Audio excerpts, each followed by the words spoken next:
Guys, अब हम kulfi and कैपुचिनी का नेक्स्ट पार्ट रीड करते हैं। 3 दिन हो गए। नेहा का एक बार फोन आया था, पर मेरी बात नहीं हो पाई। तब मैं इंस्टीट्यूट में था। उसके बाद नेहा का कोई फोन नहीं आया। घर पर बात हो गई थी, सो सब कुछ सामान्य चल रहा था। आजकल भूपी इरशाद के साथ काफी दिखाई देता था। इरशाद हम लोगों से ज्यादा घुलता मिलता नहीं था।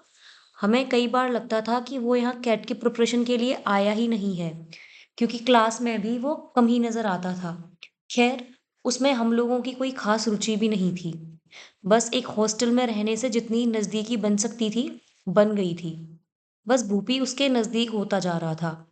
लेकिन उसने अपने बॉस यानी प्रतीक का कोई हुक्म मानने से मना नहीं किया था।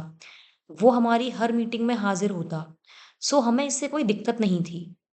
मुझे जयपुर में आए 1 महीने से ऊपर हो गए थे।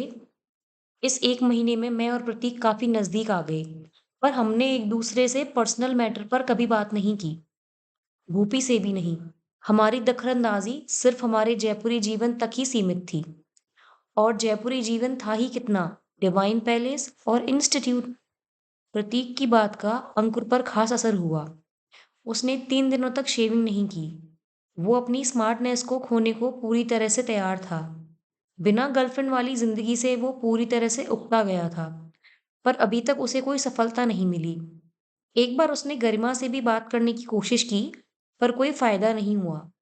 हालांकि प्रतीक ने उससे कह दिया था कि वो हिम्मत ना हारे, सो वो लगा हुआ था। मैं कोई विदेश से नहीं आया था कि राजस्थान की गर्मी की शिकायत करूं, लेकिन जयपुर मेरे उदयपुर से ज्यादा गर्म हो जाता था। एक तो यहाँ झीलें नहीं थी, दूसरे हरे भरे पहाड़, तीसरा राजधानी होने की वजह से यहाँ कंक्रीट का जंगल बनना शुरू हो चुका था। ऐसे में यहाँ दिन में सड़कें सूनी और शाम में छतें आबाद रहा करती थीं।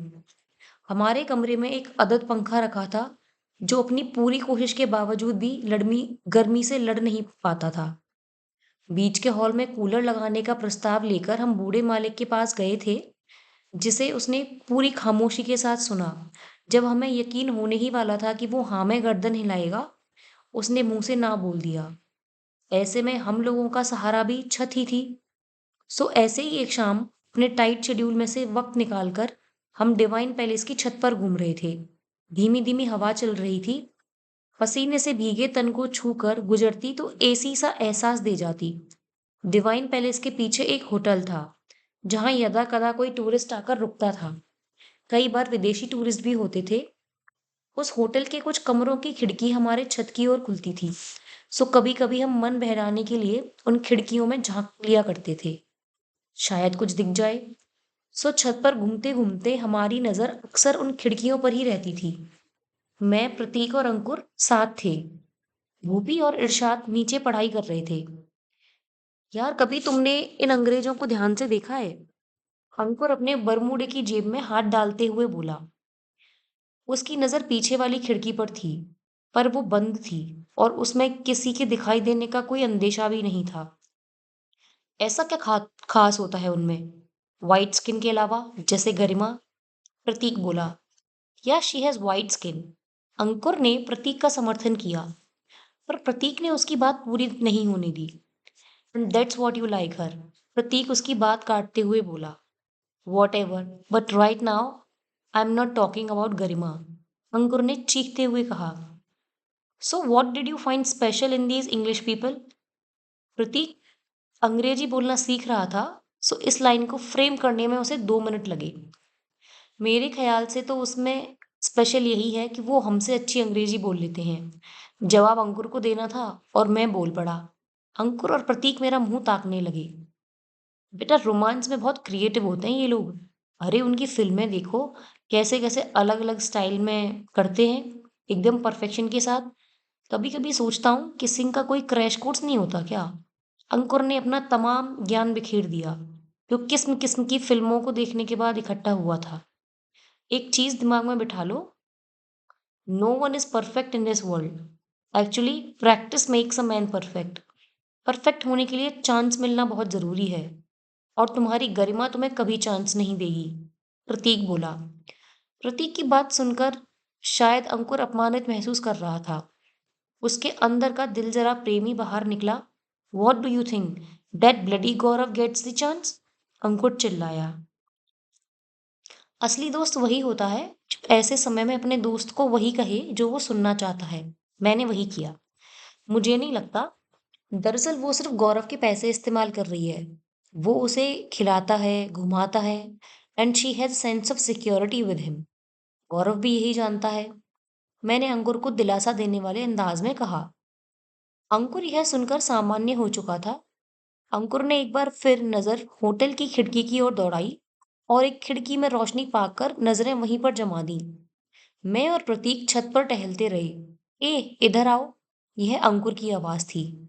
क्या है? यह मेरी प्रतिक्रिया थी। जल्दी आओ यार। उसके स्वर में गंभीर और तीव्र फ्रीक्वेंसी का आग्रह देख हम तुरंत उसके पास पहुंचे। वो देखो। उसने खिड़की की ओर इशारा किया। हमने अपनी नजरें उसकी उंगली की सीध में लगा दी। क्या है वहां? जब हमारी नजरें सूनी सूनी लौट आईं, तो हमने एक साथ कहा, रुको तो सही, बस नजरें वहीं जमाए रखो। यह अंकुर का अनुभव बोल रहा था या उसका आशावाद, यह तो वो ही जाने। इतनी देर में खिड़की के पार एक साया नजर आया। उसने अपनी नजरों को वाइड शॉट से खिड़की पर जूम किया। ओ माय गॉड, फिगर तो देख, अंकुर बोला। खिड़की में से धुंधली आकृति नजर आई।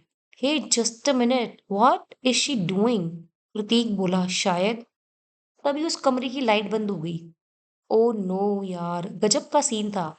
Is she alone in the room? अफसोस जताने के बाद मैंने पूछा। मेरे कहने में मायूसी और जिज्ञासा दोनों थी। ऐसा कम ही होता है कि ये दोनों भाव एक साथ मिश्रण के रूप में सामने आए।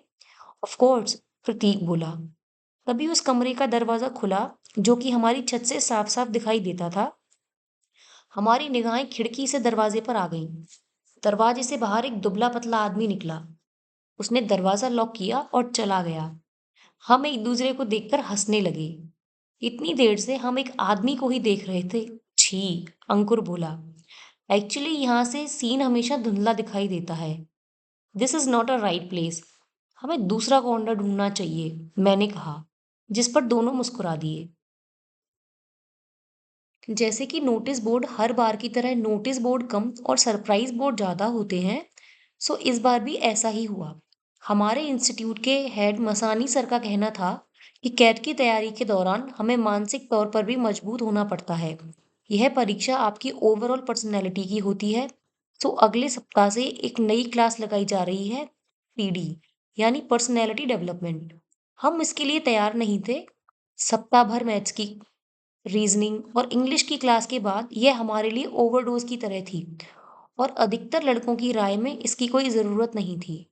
उन्हें पहले रिटन पेपर पर ध्यान देना चाहिए। पूरी क्लास में सिर्फ 10 लोग बैठे थे। हम तीनों भी उन 10 में शामिल थे। आखिर जान लेना चाहते थे कि पीडी की क्लास में होता क्या है, ताकि अगली क्लास अटेंड करनी है कि नहीं, यह फैसला कर सकें। वो एक लेडी टीचर थी, जिसे हम मैडम कहते हैं। उन्होंने क्लास में प्रवेश किया। यार, ये अपनी टीचर है। ये तो सच्ची में अपनी पर्सनैलिटी इंप्रूव कर देगी, मैंने कहा। यार, कितने की होगी? प्रतीक ने धीमे से कहा। साले, कुछ तो शर्म कर, गंदी सोच के जनक। अबे, सोच तो तुम्हारी गंदी है। मैं तो सिर्फ जानना चाह रहा हूं कि उम्र कितनी है। 25 से 30 के बीच की होगी, मैंने अंदाजा लगाते हुए कहा। हमारी बात पर भूपी आज भी अपनी गर्दन हिला रहा था। Hi, myself Tasneem, and I will take your PD classes. यार, शी इज मुस्लिम, भूपी बोला। So what? मेरे पूछने पर भूपी ने कोई जवाब नहीं दिया। Most of the students think that this class will build their physical personality, but it's not like that. It will build your overall personality, your thinking, behaviour, body language. Tasneem madam ने साफ किया कि ये क्लास आखिर है क्या। वो बहुत ही खूबसूरत तरीके से बोली जा रही थी।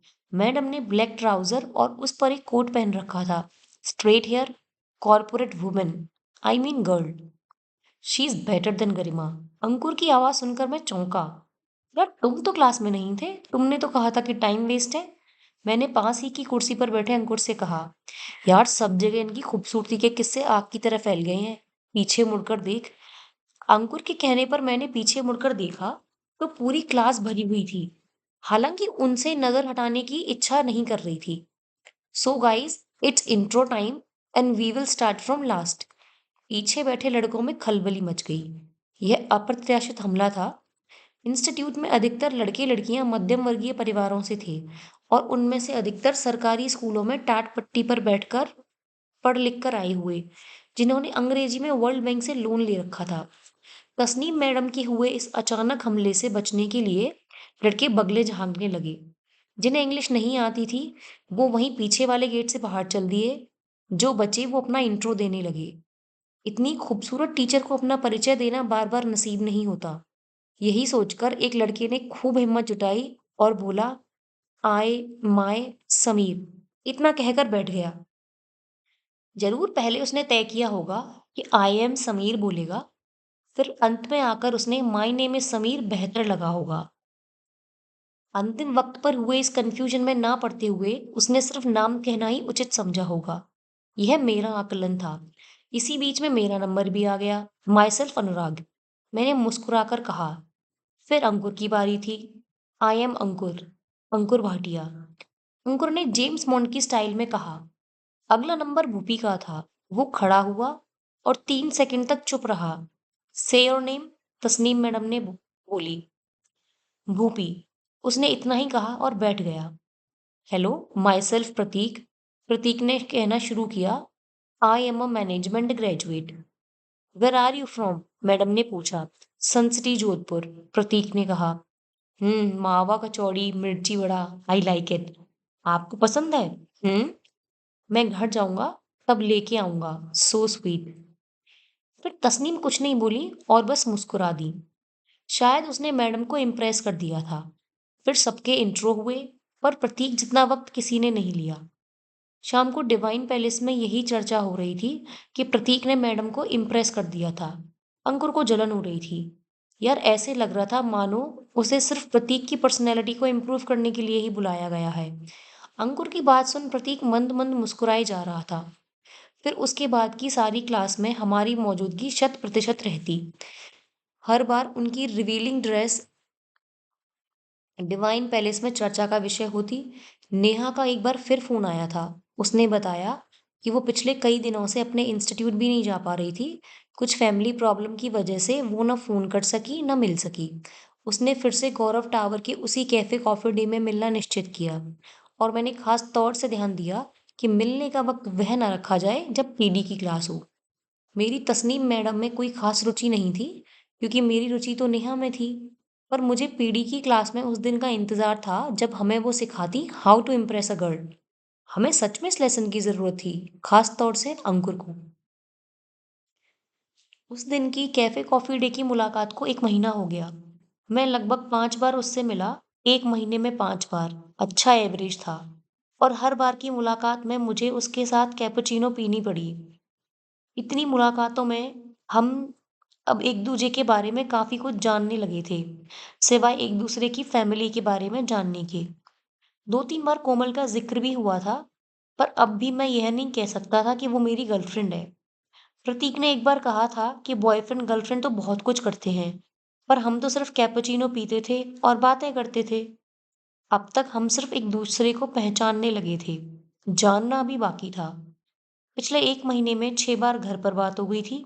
इन 6 में से 4 कॉल आए थे और 2 खुद मैंने किए थे। 2 बार सोमदेव अंकल का फोन भी आ गया था।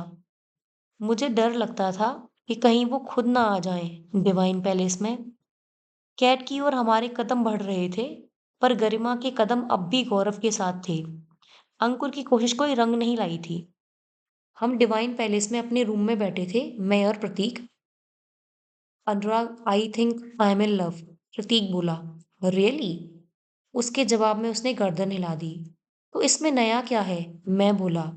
प्रतीक ने मुझे घूरा। अरे यार, यहाँ तो हर कोई किसी न किसी के प्यार में है। अंकुर जाने कब से गरिमा के प्यार में है। अहम सवाल यह है कि तुम जिसके प्यार में हो, क्या वो भी तुम्हारे प्यार में है? मैंने बात पूरी की। प्रतीक अब भी घूरे जा रहा था। It's not Ankur kind of love, Prateek बोला। थैंक गॉड उसने घूरना बंद किया। पर अंकुर काइंड ऑफ लव, जैसे कि लव के बहुत सारे हिस्से हों और उनमें से एक हिस्सा अंकुर के नाम से जाना जाता हो। ओह! अंकुर इज़ वेरी फेमस। मैं मन ही मन हँसा। पर यह सब कहते हुए प्रतीक सीरियस जान पड़ रहा था। ओके, तो अब क्या तुम मुझे बताओगे कि वो खुशकिस्मत कौन है? मैंने बात को संभाला। प्रतीक अब थोड़ा शांत हुआ। तस्नीम, प्रतीक बोला। व्हाट? यह मेरा रिएक्शन था। मेरे ख्याल से यह परफेक्ट था। प्रतीक अब भी सीरियस था। यू मीन तस्नीम मैडम, वो पीडी वाली? पीडी को अब लड़के परफेक्ट डार्लिंग कहते थे। प्रतीक यह बात जानता था। और यहाँ पीडी से मतलब पर्सनैलिटी डेवलपमेंट से था। उसने अपनी गर्दन हिला दी। ऐसे तो भूपी करता था। मैं उसके चेहरे को घूरने लगा, पर उसका चेहरा अब स्थिर था। तू श्योर है?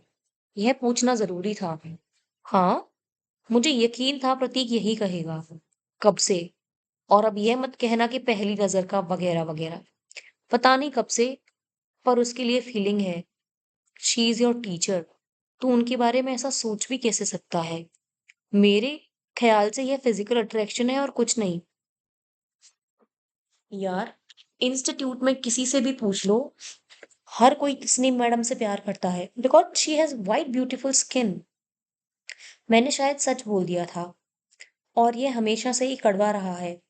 उस जमाने से जब शक्कर 2 रुपए किलो मिला करती थी। But this is not bloody Ankur kind of love. Prateek मेरी बात पर चिल्लाया। मतलब कि Ankur loves only Garima's, thank God Ankur ने नहीं सुना। प्रतीक का चेहरा लाल हो गया था। मैं तुम्हें बता रहा हूँ क्योंकि तुम मेरे दोस्त हो और तुम मेरी फीलिंग्स को समझोगे। कहते कहते वो शांत होने लगा। मैंने प्रतीक को कभी इस तरह से बात करते हुए नहीं देखा था। शायद वो सचमुच तस्नीम मैडम से प्यार करने लगा था। तो तुमने कभी उन्हें बताया? वॉट? यही कि तुम्हारे दिल में उनके लिए फीलिंग है? मैंने कहा नहीं। इतना कहकर प्रतीक थोड़ा रुका, पानी पिया, कुछ सोचा, फिर बोला, पर मुझे लगता है उनके दिल में भी मेरे लिए ऐसी ही फीलिंग होगी।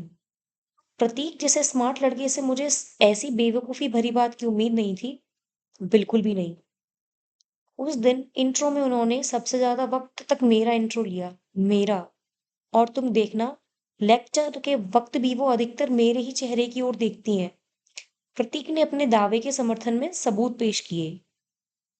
पर मैं प्रतीक के इस तर्क से असहमत था, क्योंकि शायद हर लड़के को यही लगता था कि मैडम उसी की तरफ देखकर बोल रही है। पर यह बात इस समय प्रतीक को कहने का साहस मुझ में नहीं था। वो कई बार क्लास के बाद भी मुझसे मिलती हैं। Okay fine, so the smart man got his girlfriend. मेरी बात सुन प्रतीक मुस्कुराया। पर तुम ये बात किसी से शेयर मत करना। प्रतीक की बात में आग्रह भी था और आदेश भी। मैंने पलकें झुकाकर सहमति दे दी। अब मैं प्रतीक को नेहा के बारे में बता सकता था, क्योंकि उसे गर्लफ्रेंड मिल गई थी। मैं नेहा को लेकर अब सेफ था। यह बताना इसलिए भी जरूरी था ताकि प्रतीक से झूठ ना बोलना पड़े कि मैं सोमदेव अंकल से मिलने जा रहा हूँ, और जरूरत पड़ने पर वो मेरी मदद भी कर सके। सो थोड़ा माहौल बनाते हुए मैंने बोला, Prateek I think I am in love too. मैंने सकुचाते हुए कहा। अबे, कहीं ऐसा कहकर तू मेरा मजाक तो नहीं उड़ा रहा ना? प्रतीक बोला। हालांकि ऐसा संभव भी था, पर इस वक्त मैं सच ही बोल रहा था। आप तो जानती ही हैं। नो यार, I am serious. I am in love. Neha नाम है उसका, मैंने उसे बताया। कितने टाइम से? जब से जयपुर आया हूँ। आई मीन बस में मिला था उससे। ओ तो बच्चू, इतने समय से तू गच्चा दिए जा रहा था मुझे। उसकी बात सुन मैं मुस्कुराया। सो तुमने उसे बताया? नहीं, अब तक तो नहीं, पर हम कई बार कॉफी कैफे डे में मिलते रहते हैं। ओह! अब समझ में आया कि तुम कैफ़े के बारे में क्यों पूछा करते थे। वाह भाई! मान गए तुम्हें। You are great. यह कहते हुए प्रतीक अपनी जगह से खड़ा हुआ और एकदम सावधान की स्थिति में आते हुए मुझे एक सैल्यूट मारा। हमें तुम पर गर्व है अनुराग। मुझे यकीन है इस हमें में उसने भूपी को भी शामिल कर लिया था। जस्ट स्टॉप इट, मैंने कहा। हम दोनों की हालत एक सी ही है। हमारी फीलिंग अब तक हमारे फीलिंग स्टेशन में ही रखी है। हम इसे किसी को जता नहीं पाए। You know why? Why? Prateek ने पूछा। Because we don't have bloody Ankur kind of love, मैंने जोर से कहा। प्रतीक और मैं हंसी की छलांगे मारने लगे। अंकुर दरवाजे पर ही खड़ा था। हमारी हंसी बंद हो गई। मुझे नेहार से प्यार था, और प्रतीक को तस्नीम मैडम से। वो भले ही उसके लिए तस्नीम हो, मेरे लिए तो तस्नीम मैडम ही थी। उसकी और मेरी स्थिति में यही फ़र्क था कि उसे पक्का यकीन था कि वो मैडम से प्यार करता है और मैं अभी यकीन के साथ नहीं कह पा रहा था। मैंने कभी प्रतीक को फ़ोन करते हुए नहीं देखा था, कहीं नहीं, और ना उसके लिए कभी फ़ोन आया। मैं सोचता था कि वो कितना लकी है, जो एकदम फ्री है।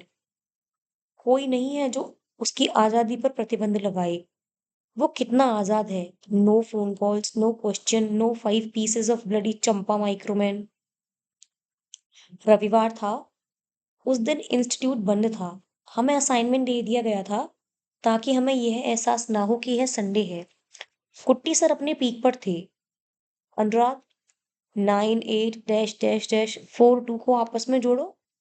प्रतीक मेरे पास आकर बोला। अभी थोड़ी देर पहले ही नहाया था, सो उसके डीओ की गंध का झोंका मेरे नाक के पास से गुजरा और पास ही जाकर ठहर गया। मुझे लगा था कोई मैथ्स का सवाल होगा। मैंने काउंट करके बताया 47। ओके, अब 4 और 7 को जोड़ो। 11।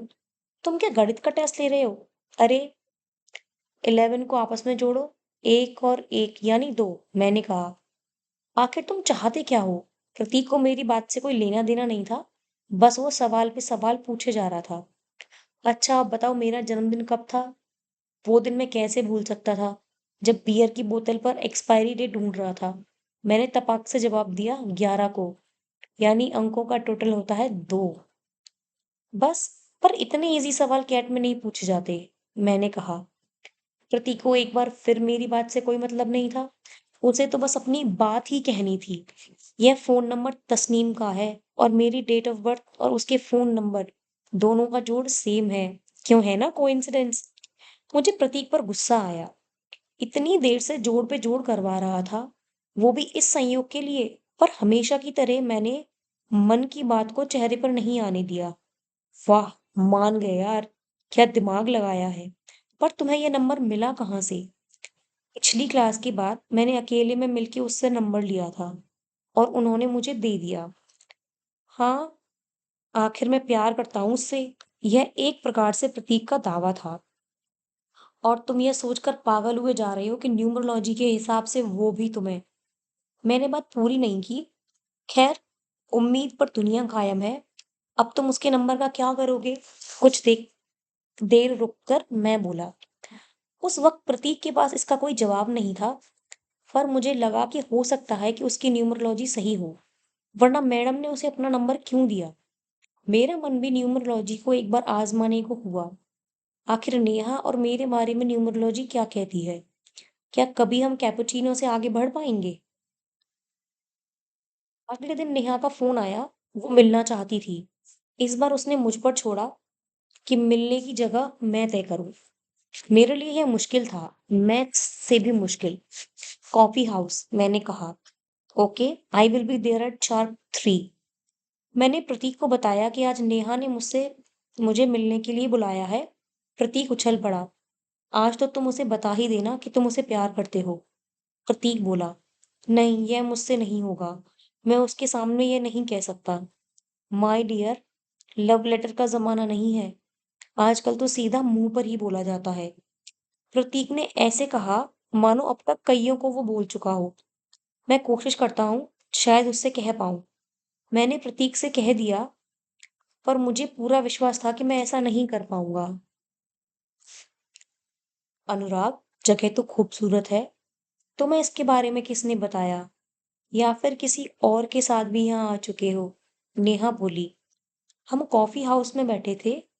जयपुर में जेएलएन रोड पर एक खास जगह है, जवाहर कला केंद्र, जो रंग कर्मियों का अड्डा है। इसी जवाहर कला केंद्र के अंदर एक कॉफी हाउस है, जहाँ की चाय कॉफी काफी सस्ती है। जितनी देर चाहो बैठ सकते हो। यह वैशाली नगर से भी दूर था और मेरे इंस्टीट्यूट से भी। नेहा के सवाल का जवाब देना अभी बाकी था। प्रतीक, माय रूममेट, उसी ने बताया था इसके बारे में। He has good choice. Neha की बात सुनकर मुझे जलन होने लगी। मुझे प्रतीक का जिक्र नहीं करना चाहिए था। फिर सोचा कि प्रतीक तो खुद किसी के पीछे दीवाना है, मुझे उससे क्या डर। यार रियली, उसकी पसंद अच्छी है। वो एक लड़की को पसंद करता है और वो गजब की ब्यूटीफुल है। सच्ची? हाँ, वो हमारे इंस्टीट्यूट की मैडम है और प्रतीक उनसे प्यार करता है। मैंने पूरी डिटेल दे दी। मैं और नेहा, जो एक दूसरे से मिलने आए थे, प्रतीक के बारे में बातें कर रहे थे। हमारे पास की टेबल पर कई कपल बैठे थे। अपने मुंह इतने नजदीक लाकर बातें कर रहे थे कि मानो हम उनकी बातें सुनने को वहां गए थे। आई थिंक सिर्फ फिजिकल अट्रैक्शन है। नेहा ने अपना अंदाजा लगाया। जैसा कि तुमने कहा वो सुंदर है। मेरी इच्छा हुई कि मैं नेहा से कह दूं कि Prateek doesn't have bloody Ankur kind of love. पता नहीं, पर वो तो यही कहता है। I think he really loves her. मैंने अपनी बात रखी, जो नेहा के दिए गए बयान से अलग थी। And what about you? उसने मुझसे ऐसा कुछ पूछ लिया जिसके लिए मैं तैयार नहीं था। सच में लड़कियों को प्रिडिक्ट करना बहुत ही मुश्किल है। What about me? I mean, क्या तुम भी किसी से प्यार करते हो, तुम्हारे दोस्त प्रतीक की तरह? मुझे समझ नहीं आया कि क्या जवाब दूं। No, not exactly. इससे ज्यादा कुछ भी मुझे नहीं सूझ रहा था। And what about you? मैंने भी उससे पूछ लिया। आई लव एनिमेशन, उसने मुस्कुराते हुए कहा। मैंने मन ही मन कहा कि काश मेरा नाम अनुराग की बजाय एनिमेशन मेहता होता। Oh that's great. तुम्हें अपने काम से प्यार है। अपने विचारों से बाहर आते हुए मैंने कहा, और जवाब में वो इतराई। फिर एक बार मैंने अपनी निगाहें आसपास की टेबल पर दौड़ाई। जो काम हम खुद नहीं कर सकते, वो औरों को करते देख बड़ी तसल्ली मिलती है। जवाहर कला केंद्र के पास ही कॉमर्स कॉलेज होने से वहां रौनक लगी रहती थी। आर्ट्स कॉलेज में तो मामला सूखा ही रहता है। अनुराग, भूख लग रही है, कुछ खाने के लिए मंगवाएं? नेहा बोली। मेरा ध्यान वापस नेहा पर आया। कहाँ खो गए? नहीं, कहीं नहीं, बस ऐसे ही, मैंने सामान्य रहते हुए कहा। प्रतीक बता रहा था कि यहाँ पर साउथ इंडियन अच्छा मिलता है। मैंने बात का रुख पलटा। ओके, चलो आज मसाला डोसा खाते हैं। यहाँ प्रतीक की पसंद अच्छी है, उसने कहा और खुद ही मुस्कुरा दी। कैपुचिनो नहीं पियोगी आज? पूछकर मैंने नजरें उसके चेहरे पर गड़ा दी। यहाँ सिर्फ सिंपल कॉफी मिलती है, नेहा बोली। मैंने मन ही मन सोचा कि नेहा को कैसे पता। इसका मतलब कि वो यहाँ पहले भी आई है, पर किसके साथ? कहीं संशय मिटाने के लिए मैंने पूछ लिया, तो तुम पहले भी आई हो, राइट? तुम्हारे पास आंखें हैं? नेहा ने सवाल के जवाब में तुरंत सवाल किया। हाँ। तो तुम जब अपनी आंखों से किसी लड़की पर टिकाए हुए थे, तब मैंने उस मेन्यू बोर्ड पर पढ़ लिया था। उसने पास ही लगे मेन्यू बोर्ड की ओर इशारा करते हुए कहा। मैं झेप गया। अनुराग, तुम्हें एक चीज दिखानी थी, कहते हुए उसने अपने पर्स में हाथ डाला। मुझे एक पल को डर लगा कि कहीं वो अपने पर्स से एक फोटो निकाल कर यह ना कह दे कि मेरे घर वालों ने भेजा है। इससे मेरी शादी होनी है। मैंने अपनी निगाहें बराबर उसके हाथ पर गड़ा रखी थी। उसने पर्स में से मोबाइल निकाला। मैंने मोबाइल खरीदा है, कहते हुए उसने मोबाइल मेरी ओर बढ़ाया। अब तुम मुझे कभी भी कॉल कर सकते हो, नेहा ने मेरी आंखों में आंखें डालते हुए कहा। नेहा की यह बात दिल के अंतिम छोर को छू गई। मैं पल भर उसकी ओर देखता ही रहा। यह मैंने खुद अपनी कमाई से खरीदा है। लास्ट वीक मैंने एक एनिमेटेड फिल्म बनाई थी, सिर्फ 10 सेकंड की। एक कंपटीशन में उसे सेकंड प्राइज मिला, और प्राइज मनी से मैंने मोबाइल खरीद लिया। नेहा सारी बात ऐसे बताई जा रही थी मानो जाने कब से यह बताने को वो उतावली थी। किसी अपने से अपनी खुशी बांटना चाहती थी। उसकी बात खत्म होते ही मैंने उसकी ओर हाथ बढ़ा दिया। I never miss the chance.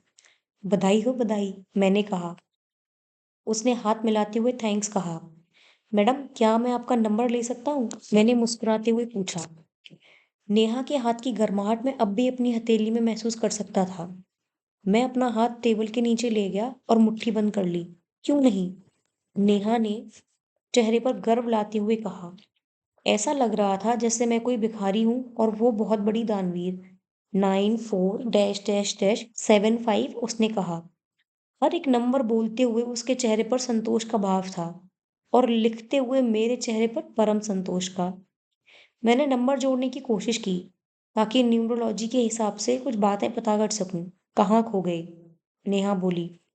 उसकी आवाज़ सुनकर मैं जोड़ भूल गया। फिर कुछ देर तक वो मुझे उस मोबाइल के फंक्शन सिखाती रही। फिर कॉफ़ी और मसाला डोसा आ गए, जिन्हें खाने के बाद उसने कहा कि प्रतीक की पसंद सच में अच्छी है।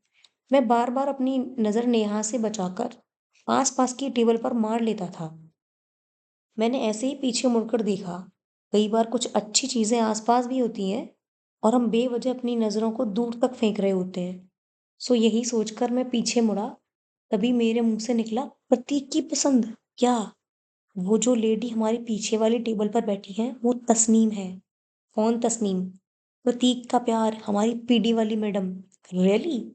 कहते हुए नेहा ने अपनी नजरें उसके चेहरे पर गड़ा दी। She is really beautiful. Neha ने मेरी ओर देखते हुए कहा। पर वो यहाँ किसके साथ है? मेरे पीछे मुड़ने का साहस नहीं हो रहा था। कहीं उन्होंने पहचान लिया तो? पर फिर भी मैंने हिम्मत करके पीछे की ओर देखा। मेरी सीट के पास एक खंभा था, सो मैं उसकी आड़ में आ गया। नेहा उनको साफ साफ देख सकती थी। मैं एक बार फिर चौंका। मसानी? अरे ये तो मसानी है। कौन मसानी? नेहा ने पूछा। हमारे इंस्टीट्यूट का हेड, आर के मसानी। हम उसे रास्कल कमीना मसाली मसानी कहते हैं। फिर मैंने उनकी बातें सुनने की कोशिश की, पर वो इतनी धीमे बात कर रहे थे कि मेरा कुछ भी सुन पाना बहुत मुश्किल हो रहा था। पर नेहा उनकी ओर लगातार देखे जा रही थी। उसी ने बताया कि वो दोनों एक दूजे का हाथ अपने हाथ में लिए हुए हैं। इसका मतलब, ओ नो, प्रतीक को पता चलेगा तो उसे कैसा लगेगा। फिर हम वहां से निकल आए। नेहा ने बिल पे किया। उसका कहना था कि यह उसकी तरफ से ट्रीट थी। कंपटीशन में सेकंड आने की खुशी में मैंने भी मना नहीं किया। तो तुम अब प्रतीक को इसके बारे में बताओगे? नेहा ने कॉफी हाउस के बाहर आते हुए कहा। शायद। तुम क्या चाहती हो? आई थिंक तुम्हें बताना चाहिए। नेहा ने अपनी राय दी, जिससे मैं सहमत था। फिर कुछ देर हम जवाहर कला केंद्र की पार्किंग में खड़े रहे। जाते हुए नेहा ने कहा, जब भी तुम्हें बात करने की इच्छा हो तुम फोन कर सकते हो, एनी टाइम। बस 8 से 9 के बीच मत करना। उस वक्त हम लोग खाना खा रहे होते हैं और मेरी बुआ मेरे आसपास ही होती हैं। You know, she is very strict. उसकी बात सुन मैं मुस्कुराया। कॉफी हाउस के बाहर भी काफी कपल घूम रहे थे। पार्किंग में मसानी सर की कार खड़ी थी, जिसे मैं देखते ही पहचान गया। नेहा ने मुझसे कहा कि वो मुझे बस तक लिफ्ट दे सकती है, पर मैंने मना कर दिया। नेहा चली गई। मेरी नज़र एक बार फिर मसानी सर की कार पर पड़ी। मेरे मन में कई सवाल थे, जिनके जवाब मैं ले लेना चाहता था। मैं वापस कॉफ़ी हाउस के अंदर गया। मसानी तस्नीम मैडम की उंगलियों से खेल रहा था। मैं अपनी जगह जाकर फिर बैठ गया और उसी खंबे के पीछे अपने को छिपा लिया। और उनकी आवाज़ अब भी मेरे कानों तक साफ साफ नहीं पहुंच रही थी। मैं वापस डिवाइन पैलेस पहुंचा। रूम का दरवाजा बंद था। सामने के कमरे में वूपी पढ़ रहा था। उसने बताया कि काफी देर से दरवाजा बंद है, शायद सो रहा होगा। मैंने 2 बार दरवाजा खटखटाया और एक बार आवाज लगाई। तब जाकर प्रतीक ने दरवाजा खोल दिया। मैं अंदर गया और हमेशा की तरह दरवाजे पर पर्दा कर दिया। भूपी भी अंदर आ गया। सो रहा था क्या? मैंने 2 घंटे पहले भी दरवाजा नॉक किया था। भूपी बोला। हाँ, वो आंख लग गई थी। प्रतीक अलसाई आवाज में बोला। उसकी आंखें लाल थी। भूपी ने हर बार की तरह फिर उसकी बात पर सिर हिला दिया। फिर भूपी अपने कमरे में चल दिया। थोड़ी देर बाद चाय पीने चलेंगे, तैयार रहना, मैंने भूपी के जाने के बाद कहा। प्रतीक मुझसे आंख चुराने की कोशिश कर रहा था। प्रतीक के बिस्तर पर सलवटें नहीं थीं। इसका मतलब अभी अभी जो उसने भूपी से कहा था वो झूठ था। मैंने प्रतीक के चेहरे की ओर गौर से देखा। उसकी आंखों के नीचे सूखे हुए आंसुओं के निशान थे। प्रतीक हाथ में तौलिया लिए बाथरूम की ओर चल दिया। मेरी नजर प्रतीक के तकिए के नीचे दबे एक कागज पर गई, जो शायद जल्दबाजी में छुपाने की वजह से आधा बाहर झांक रहा था। मैंने उस कागज को हाथ में लिया। यह एक लेटर था। मैंने उसे खोलकर पढ़ना शुरू किया। बेटा, जन्मदिन की शुभकामनाएं, तुम्हारा पिता। ओह, यह तो जन्मदिन की बधाई थी जो प्रतीक के पापा ने उसे भेजी थी। पर इसमें रोने वाली क्या बात थी? शायद घर की याद आ गई होगी। पर प्रतीक को तो होम सिकनेस नहीं थी। उसने तो कभी भी अपने घर का जिक्र तक नहीं किया था। मैं खुद ही सवाल पूछ रहा था और खुद ही संभावनाओं को खारिज कर रहा था। मैं इसी उधेड़-बुन में था, तभी प्रतीक बाथरूम से बाहर आया। अब उसका चेहरा नॉर्मल लग रहा था। अब आंखों में अब भी हल्की लाली थी। शायद मन से वो अभी भी दुखी था। पर क्यों? यह जानने के लिए मैंने वो लेटर उसकी ओर बढ़ा दिया। तुम्हारे पापा ने भेजा है? मैंने पूछा। भले ही मैं ये जानता था, आज समझ में आया कि पापा उन सवालों को क्यों पूछते थे, जिनका जवाब वे जानते थे। हाँ, तीक ने इतना कहा और टॉवल को दरवाजे के पीछे टांग दिया। तुमने बताया नहीं? मेरे पूछने पर वो कुछ नहीं बोला। मैंने प्रतीक का हाथ पकड़कर उसे अपने पास बिठा लिया। प्रतीक, क्या घर की याद आ रही है? मैंने उसके चेहरे पर नजर ठहराते हुए पूछा। मैंने उसकी खामोशी को हाँ समझते हुए कहा, यार तो इसमें आंसू बहाने की कौन सी बात है? प्रतीक कुछ नहीं बोला, बस निगाहें नीचे किए हुए बैठा रहा। तुम अपने पापा से बहुत प्यार करते हो ना? मैं चाहता था प्रतीक कुछ बोले, सो मैंने बात आगे बढ़ाते हुए पूछा। No, I hate him. Prateek ने चिल्लाकर कहा, I hate him, I hate him. उसने 3 बार रिपीट किया। उसका चेहरा तन गया था, आंखें और लाल हो गई थी। वो हमें छोड़कर किसी और के साथ रहते हैं, किसी और के साथ। तुम समझ रहे हो? किसी और के साथ, हमारे साथ नहीं। मेरी मम्मी के साथ नहीं, मेरे साथ नहीं। प्रतीक बिफर पड़ा। मैंने प्रतीक का यह रूप पहले कभी नहीं देखा था। पूरा चेहरा तमतमाया हुआ था। शायद कई दिनों बाद उसे अपने दिल की बात कहने का मौका मिल रहा था। वो बाहर से जितना स्ट्रांग दिखाई देता था, उतना था नहीं। वो लगातार बोले जा रहा था। वो हमसे ज्यादा किसी और से प्यार करते हैं, उस औरत से जिसने हमारी जिंदगी तबाह कर दी। फिर मेरे जन्मदिन पर यह लेटर भेजने का क्या मतलब? Why did he send me this bloody letter? मेरे हर जन्मदिन पर वो मुझे यह लेटर क्यों भेजते हैं? कहते कहते प्रतीक रोने लगा। समझ नहीं आ रहा था उसे कैसे संभाला जाए। मैंने उससे और कुछ पूछना ठीक नहीं समझा। तस्नीम मैडम वाली बात बताकर मैं उसे और दुखी नहीं करना चाहता था, सो मैंने उसे कुछ नहीं बताया। पर उस दिन से मेरे और प्रतीक के संबंध पहले से प्रगाढ़ हो गए थे। हम सत्तू के यहाँ बैठे थे। कुछ देर पहले मेरे और प्रतीक के बीच बने गंभीर माहौल की कोई झलक अब बाकी नहीं थी। एक बार फिर हम हल्के मूड में थे। वो भी हमारे साथ नहीं आया था। उसने कहा कि उसे उर्शाद को कुछ समझाना है, सो वो नहीं आ पाएगा। प्रतीक ने दबाव नहीं डाला। आजकल भूपी हमसे दूर रहने लगा था। कैसी रही तुम्हारी मीटिंग? प्रतीक ने चाय की चुस्की लेते हुए कहा। स्पेशल चाय। मेरे पास नेहा के साथ हुई मुलाकात को डिफाइन करने के लिए उचित शब्द नहीं थे। बस आज की एक ही बात अच्छी थी कि नेहा ने मोबाइल ले लिया था, वैसी ही जैसी हमेशा रहती है। मैंने जवाब दिया। इसका मतलब आज भी तुमने उससे कुछ नहीं कहा? नहीं, पता है उसने मोबाइल ले लिया है, मैंने चहकते हुए कहा और चाय की एक और घूंट अपने गले के नीचे गटका ली। तुमने वो न्यूमरोलॉजी वाला फॉर्मूला ट्राई किया? प्रतीक बोला। मैंने उसकी बात खत्म होते ही जेब से वो कागज निकाला जिस पर नेहा का नंबर लिखा था। 94-75। मेरे ख्याल से कैलकुलेशन पावर इंप्रूव करने की यह सबसे अच्छी एक्सरसाइज थी। 42, मैंने कहा। And 4 + 2 6। And your date of birth? Prateek बोला। 10 दिसंबर, यानी 1। नहीं यार, ये तो मैच नहीं करते, प्रतीक ने घोषणा की। मेरा चेहरा उतर गया एकदम से, जैसे किसी ने मुझे सोते हुए से तब उठा दिया हो जब मैं कोई मीठा सपना देख रहा था। अरे, तू ये सब मानता है क्या? मैं तो मजाक कर रहा था, टाइम पास। अरे अगर ऐसा होता तो मैं अभी तेरी जगह तस्नीम के साथ चाय पी रहा होता। प्रतीक ने शायद मेरे चेहरे के भाव पढ़ लिए थे, तभी मुझे सांत्वना देने के लिए बोला। मुझे उसकी बात में दम नजर आया, क्योंकि तस्नीम मैडम तो उस मसानी के साथ चाय पी रही थी। यह सोचकर मैं सामान्य हो गया। उसी रात मैं एसटीडी बूथ पर था। डिवाइन पैलेस से निकलकर 5 मिनट की दूरी पर यह बूथ था। नेहा का नंबर मेरे हाथ में था, तक याद नहीं हुआ था। हल्की सी मुस्कुराहट भी थी। दरअसल नेहा से बात करने से मैं खुद को रोक नहीं पा रहा था। रात के 10 बज गए थे। मैंने नंबर डायल किया और पहली ही घंटी में फोन उठ गया। हेलो अनुराग, नेहा की आवाज आई। मेरे बोले बगैर ही वो जान गई कि मेरा ही फोन है। तुम्हें कैसे पता कि मेरा ही फोन है? मैं तो था ही जिज्ञासी प्रवृत्ति का। पूछ लिया, just guess, you know, sixth sense. Neha बोली। मैंने मन ही मन सोचा, कॉमन सेंस का तो अभाव है और सिक्स सेंस की बात हो रही है। तुम पहले बंदे हो मुझे फोन करने वाले। रियली? मैं खुश हुआ, मानो जीके की किताबों में अब से ही पूछा जाएगा कि नेहा के मोबाइल पर पहला फोन करने वाला कौन था। तुमने प्रतीक को आज वाली बात बताई? नेहा ने पूछा। हमारी प्रॉब्लम ही यही थी कि हम दोनों कभी अपने बारे में बात करते ही नहीं थे। प्रतीक हमारे बीच का कॉमन टॉपिक था। नहीं, मैंने कहा, और फिर कारण भी बताया। वो काफी परेशान था, उसे इमोशनल सपोर्ट चाहिए।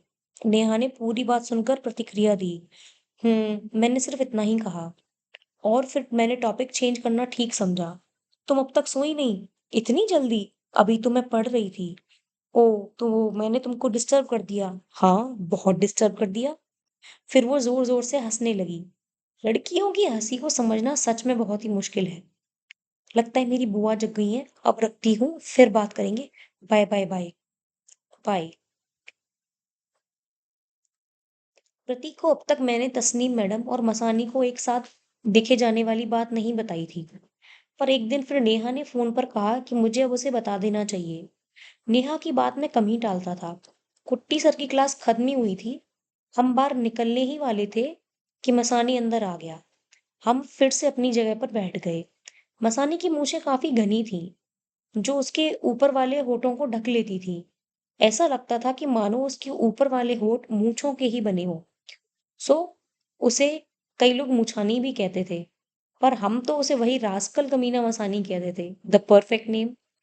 मसानी ने कहना शुरू किया, स्टूडेंट्स, आपका बैच शुरू हुए 3 महीने होने को हैं।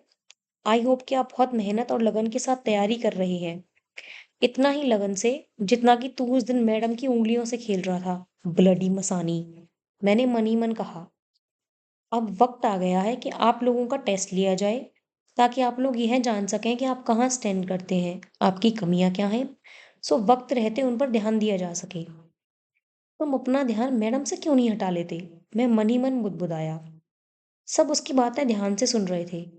अगले सप्ताह आपका टेस्ट होगा, और हर सेक्शन में सबसे ज्यादा स्कोर करने वाले को 2,000 रुपए का इनाम दिया जाएगा। सबने तालियां बजाईं, मैंने नहीं। मेरे दिमाग में तो मसानी की वही तस्वीर बार बार उभर रही थी, जिसमें वो मैडम के मुंह के नजदीक अपना मुंह लाकर बात कर रहा था। ब्लडी मसानी। मैंने एक बार फिर कहा, पर इस बार प्रतीक को सुनाई दे गया था। तुमने कुछ कहा? प्रतीक बोला।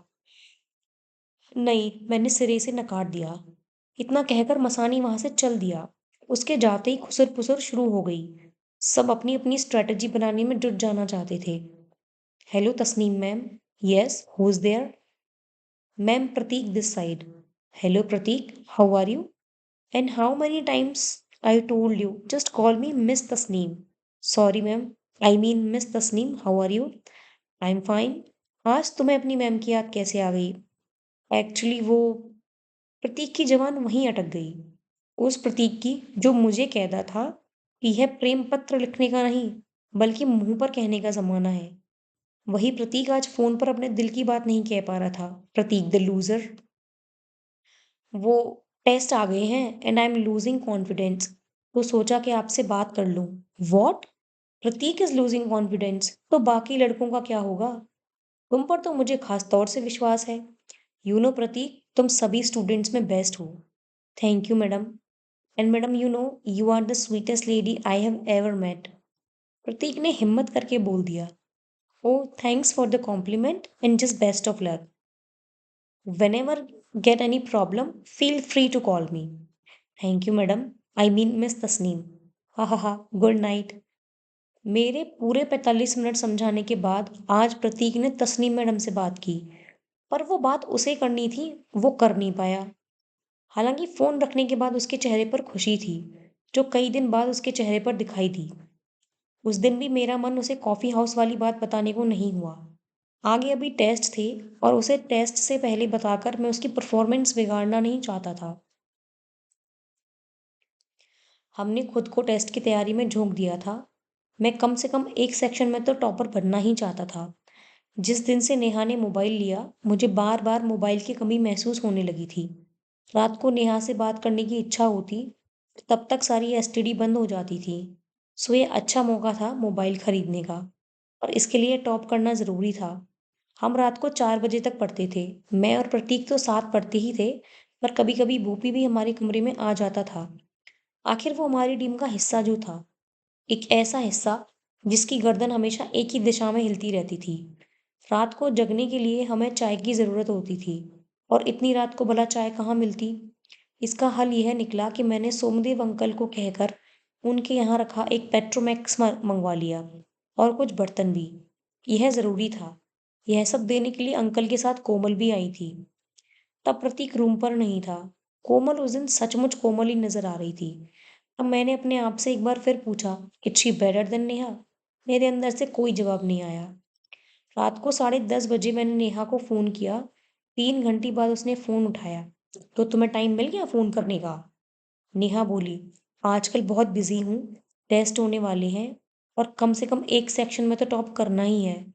टाइम क्यों वेस्ट कर रहे हो? जाओ पढ़ाई करो। नेहा नाराज होते हुए बोली, जानती हो मैं टॉप क्यों करना चाहता हूँ? मुझे क्या पता। इंस्टीट्यूट की लड़कियों को इम्प्रेस करने के लिए या फिर अपनी कोमल को इम्प्रेस करने के लिए? नेहा ने चिढ़ते हुए कहा। और अगर मैं कहूँ कि अपनी एक खास दोस्त से बात करने के लिए तो? वॉट? मेरी बात ने उसे चौंका दिया था। यस, टॉप करना चाहता हूँ ताकि प्राइज मनी से एक मोबाइल खरीद सकूँ। और मेरी एक दोस्त है जो वैशाली नगर में B48 में रहती है, उससे जब चाहूँ बात कर सकूँ। रियली? मैं उसकी आवाज़ से खुशी साफ-साफ महसूस कर रहा था। यस। तो मुझसे बात करके वक़्त क्यों खराब कर रहे हो? जाओ पढ़ो। हम 7 दिन तक बिना बात किए रह सकते हैं, नेहा ने अधिकार से कहा। पता नहीं नेहा कब कौन-सी बात कह दे, प्रिडिक्ट कर पाना मुश्किल है। She is most unpredictable girl. Okay, ठीक है। अब मैं तुम्हें अगला कॉल अपने मोबाइल से ही करूँगा, मैंने कहा। मैं इंतज़ार करूँगी। जानता हूँ। Take care. Bye, good night. Bye. रात के 3 बज गए थे। लगातार 7 घंटे से हम पढ़ रहे थे। आंखों में नींद नहीं थी, पर चाय की तलब ज़रूर थी। अगर एक कप चाय मिल जाती, तो हम 2 घंटे और पढ़ सकते थे। और यह 2 घंटे हमें उन 2000 रुपयों के 2 कदम और नज़दीक ले जा सकते थे। प्रतीक, यार चाय क्यों नहीं बना लेता? मेरी बात सुनते ही प्रतीक का पेन रुक गया। ब्लैक टी पीनी है? ब्लैक टी क्यों? क्योंकि दूध नहीं है। इतना कहकर उसने फिर अपनी नज़रें किताब में गड़ा दी। मुझे उबासी आ रही थी और अगर मैं उसी अवस्था में 10 मिनट और बैठा रहता, तो मुझे ज़रूर नींद आ जाती। चल कुछ देर सड़क पर बाहर टहलाते हैं, नींद उड़ जाएगी। प्रतीक की भी हालत मुझ जैसी ही थी और वो तैयार हो गया। हम डिवाइन पैलेस से बाहर आ गए। अब तक सब सो चुके थे। किसी भी कमरे की लाइट नहीं जल रही थी। हम खुश हुए कि सबसे ज़्यादा देर तक हम पढ़ रहे थे और कुट्टी सर के अनुसार सक्सेस से हमारी दूरी हमारे द्वारा पढ़ाई को दिए गए टाइम के व्युत्क्रमानुपाती होती है। हम सड़क पर आ चुके थे। सड़क एकदम सुनसान थी। थोड़े-थोड़े अंतराल में कुत्तों के भौंकने की आवाज़ ज़रूर आ जाती थी। ठंडी हवा चल रही थी। पास ही के घर में लगी रात रानी की खुशबू हमें तरोताज़ा कर रही थी। रोड लाइट की खुश रोशनी रात की सुंदरता को और बढ़ा रही थी। सच में दिन के बजाय रात ज़्यादा खूबसूरत होती है। हम चलते-चलते पास वाली मेन रोड पर आ गए। यदाकदा वहाँ से वाहन निकलता। हम मेन रोड पर बने फुटपाथ पर चल रहे थे, तभी प्रतीक एकदम से रुक गया। क्या हुआ? प्रतीक ने इस अचानक रुक जाने पर मेरा सवाल सही था। उसने हाथ से एक तरफ इशारा किया। मैंने अपनी आंखें उधर लगा दी। वहाँ एक डेयरी का बूथ था, जहाँ पर दूध मिलता था। सरस डेयरी। वो तो अभी बंद होगा, मैंने डेयरी पर लगे शटर को देखकर कहा। यकीनन बंद है। उसके बाहर दूध से भरे कैरेट नहीं दिखाई दे रहे क्या? रात को डेयरी वाले इन कैरेट की सप्लाई करते हैं और बूथ के बाहर रख जाते हैं। वो देख, उन्हीं के पास में 3 लड़के सो रहे हैं। वो बूथ वाले ही हैं। प्रतीक ने इशारा करते हुए कहा। तो तुम क्या चाहते हो? तुम बस यहीं खड़े रहो और मेरा कमाल देखो। तुम चोरी करोगे? मेरी आवाज में थोड़ी तेजी हो गई थी। प्रतीक रुक गया। उसने मेरी ओर घूर के देखा, फिर धीरे से बोला, तुम टॉप करना चाहते हो? मैंने हाँ में गर्दन हिला दी। तो तुम्हें पढ़ना होगा और उसके लिए जगना होगा और उसके लिए चाय पीनी होगी और उसके लिए चाय चाहिए और चाय के लिए दूध। सो हम जो कुछ भी कर रहे हैं, ये हमारी पढ़ाई का ही हिस्सा है। अगर हम चाय के लिए दूध का इंतजाम नहीं कर सकते, तो कल को किसी एमएनसी के लिए बाजार से कैसे पैसे जुटाएंगे? तीक ने कुट्टी सर के अंदाज में समझाया। मुझे लगा दूध चुराना मेरे कैरियर के लिए बेहद जरूरी है और मेरा चुप रहना ही सही है। तुम यहीं खड़े रहो। इतना कहकर प्रतीक वहां से चल दिया। कैरेट के पास गया और चुपके से एक दूध की थैली उठा ली। फिर सामान्य चाल के साथ वापस लौट आया। आते समय उसके चेहरे पर विजयी मुस्कान थी। मुझे उसके हाथ में वो थैली नहीं बल्कि मोबाइल फोन लग रहा था। हम दबे पांव वहां से चले आए। सीधे डिवाइन पैलेस में अपने रूम में आकर ही रुके और एक मिनट बैठकर सिर्फ और सिर्फ गहरी सांस ली। फिर एक दूसरे की ओर देखकर मुस्कुराए। यू आर रियलिंग डेयरिंग बॉय। मैंने उसके कंधे पर हाथ मारते हुए कहा। Anything for cat. प्रतीक ने मुस्कुराते हुए कहा। फिर मैंने चाय बनाई। चाय पीने के बाद पता ही नहीं चला कब नींद आई। सुबह हम ये अंदाजा नहीं लगा पाए कि हम रात को कितने बजे तक पढ़ रहे थे। पर एक बात तय थी कि नेहा की चाहत ने मुझे और तस्नीम मैडम की चाहत ने प्रतीक को चोर बना दिया था। थैली चोर। नेहा से बात करने की इच्छा होती थी, पर मैंने उसे वादा जो किया था कि अगला कॉल मैं मोबाइल से ही करूंगा, बस मन मार कर रह जाता। दिन में इंस्टीट्यूट की लाइब्रेरी में रहते और रात को अपने कमरे में। दोनों ही स्थिति में हम किताबों से घिरे रहते। रात को कई बार मुझे नहीं नींद नहीं आती और तब पढ़ने की भी इच्छा नहीं होती, तो मैं छत पर टहलने चला जाया करता था। कई बार प्रतीक भी मेरे साथ होता। मैंने और प्रतीक ने अपने अपने सेक्शन बांट लिए थे। सभी सेक्शन पर ध्यान बांटने से मोबाइल की उम्मीद धुंधली हो सकती थी। सो मैंने रीजनिंग और प्रतीक ने मैथ्स ले लिया था। भूपी डेटा इंटरप्रिटेशन को बेहतर तरीके से इंटरप्रेट करने में लगा हुआ था। डिवाइन पैलेस की छत पर रात को 1 बजे मैं और प्रतीक खड़े थे। यह एक घुप अंधेरे वाली रात थी। शायद इस दिन अमावस्या थी। कहीं दूर किसी घर में जली लाइट तारों के समान लग रही थी। जमीन पर तारे और मेरी नेहा चांद। मैं मनी मन हंसा। अनुराग, हम पिछले 2 महीने से अपने को कुछ अंकों और तर्कों के हवाले कर जी रहे हैं। तुम्हें लगता है यह कभी हमारी जिंदगी में काम आएंगे? मैंने 10वीं कक्षा तक जाने कितने ही शासकों के बारे में पढ़ा। उनकी जन्म और मरने की तिथि तक को ऐसे याद किया मानो वो मेरे ही परिवार के सदस्य रहे हों। पर आज तक कभी यह मेरे कोई काम नहीं आए। हम बस उन्हें नंबर पाने के लिए याद करते रहे, पढ़ते रहे। प्रतीक ने किसी गहरे चिंतक की समान बात कही। यार, धीरूभाई अंबानी ने तो एमबीए नहीं किया था, पर आज उनकी कंपनी में जाने कितने ही बड़े बड़े एमबीए काम करते हैं। पता है हम क्यों पढ़ रहे हैं? ताकि हम अपने को दुनिया के बाजार में बिकने योग्य बना सकें। एक दिन हमारी बोली लगेगी और सबसे ऊंची बोली लगाएगा, हम अपना शरीर और दिमाग उसे सौंप देंगे। उसको पूरा अधिकार दे देंगे कि वो जितना चाहे हमारा खून चूस ले। मैं दार्शनिक बनने में पीछे नहीं रहना चाहता था। सामान्य तौर पर ऐसी बातचीत को बकैती कहा जाता है। हालांकि वक्त के साथ साथ कई नए शब्दों ने उसकी जगह ले ली है। तो फिर हम अपने लिए कब कुछ करेंगे जो सिर्फ हमारे अपने लिए हो? प्रतीक ने कहा। तुम तस्नीम मैडम से बात करने के लिए मोबाइल ले लो, वो सिर्फ अपने लिए करोगे। मुझे हर वक्त बस मोबाइल ही सूझता था। हाँ, मैं अगर ऐसा करता हूँ तो मैं अपने लिए करूँगा, अपनी खुशी के लिए। और मैं अपनी खुशी के लिए? मतलब तुम भी मोबाइल? क्यों? गर्लफ्रेंड सिर्फ तुम्हारे पास है? बात करना सिर्फ तुम्हें आता है? हमने क्या अपनी जबान और कान किराए पे दे रखे हैं? मैंने नाराजगी के स्वर में कहा।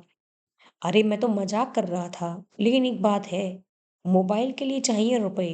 घर वाले दिलवाएंगे नहीं, तो एक ही तरीका बचता है, टॉप करना। प्रतीक बोला। हाँ, और इसके लिए एक बार फिर से अपना दिमाग अंकों और तर्कों के हवाले करना भी जरूरी है। यह मेरी आवाज थी। हम आधे घंटे के विचार विमर्श के बाद फिर से उन्हीं कंदराओं में जाने को तैयार थे। वो कंदराएं जहां मैथ्स के सवाल जंगली भेड़ियों की तरह हमें दबोचने के लिए उतावले हुए जा रहे थे। हम सीढ़ियों से नीचे उतर आए। अब हम डिवाइन पैलेस की गैलरी में थे, जो सारे कमरों को आपस में जोड़ती थी। हमने देखा इरशाद के रूम की लाइट जल रही थी। यार, यह इरशाद कहीं हमें मात ना दे दे। हम वहां ऊपर बातें कर रहे थे और यह पढ़ रहा है। प्रतीक ने चिंता के स्वर में कहा। बाकी सारे कमरों की लाइटें बंद थीं। हम खिड़की से झांकना चाहा। हमें बर्दाश्त नहीं हो रहा था कि कोई हमारे और मोबाइल के बीच में आने की कोशिश करे वो भी डिवाइन पैलेस से। हमने दरवाजे के बीच की जगह से झांकने की कोशिश की, पर कुछ दिखाई नहीं दिया। मेरा मन बार बार यही कह रहा था, शुभ शुभ सोच अनुराग। हो सकता है कि वो लाइट जल्दी छोड़ के सो गया हो। मैंने बी पॉजिटिव का फंडा अपनाते हुए कहा। पर जब हम ऊपर गए थे, तब तो उसकी लाइट बंद थी। प्रतीक तर्कों का सहारा ले रहा था। खिड़की, प्रतीक बोला। उसकी आवाज इतनी धीमी थी कि अगर उसी वक्त यही आइडिया मेरे दिमाग में आया होता, तो मैं नहीं समझ पाता कि उसने क्या कहा। हमने एक दिन पहले ही दूध की चोरी की थी, और आज हम चोरों की तरह बर्ताव कर रहे थे।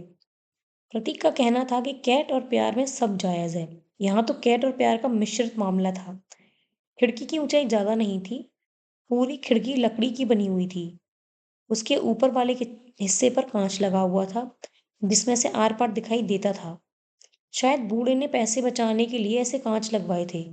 इरशाद ने कांच पर कई बार अखबार चिपका रखे थे, जो जगह जगह से फट चुके थे। वही फटे हुए अखबार हमारी आशा की किरणें थीं। अगर इरशाद जाग भी रहा होता तो हम क्या कर लेते? हम तो बस अपनी तसल्ली कर लेना चाहते थे। हम धीमे से चल के खिड़की के पास आए। अपनी नजर खिड़की से अंदर उस कमरे में जमा दी। उसकी टेबल ठीक खिड़की के सामने थी, सो वो हमें आसानी से दिखाई दे गई। पर इरशाद वहां नहीं था। अगर उसे टेबल पर पढ़ना होता, तो वो पूरे कमरे को रोशन क्यों करता? वो टेबल लैंप भी तो जला सकता था। आखिर बिजली का बिल तो उसे ही भरना था। मेरे मन में ख्याल आने लगे, जो कि बहुत ही कॉमन बात थी। पर अब इरशाद को सोता देख लेने की हमारी उत्सुकता बढ़ती जा रही थी। प्रतीक ने मुझे ऊपर उठाया। अब मैं खिड़की के ऊपर की जगह से पूरे कमरे में आसानी से नजरें घुमा सकता था। मैंने फिर जो वहां देखा, मेरी नजरों को उस पर विश्वास नहीं हो रहा था। इरशाद के तन पर एक भी कपड़ा नहीं था। बिना कपड़ों के वो किसी भालू से कम नहीं था। वो उल्टा लेटा हुआ था और बेतहाशा किसी को चूमे जा रहा था। मेरे होश फाख्ता हो गए जब मैंने देखा कि भालू के भार के नीचे दबा शख्स भूपी था।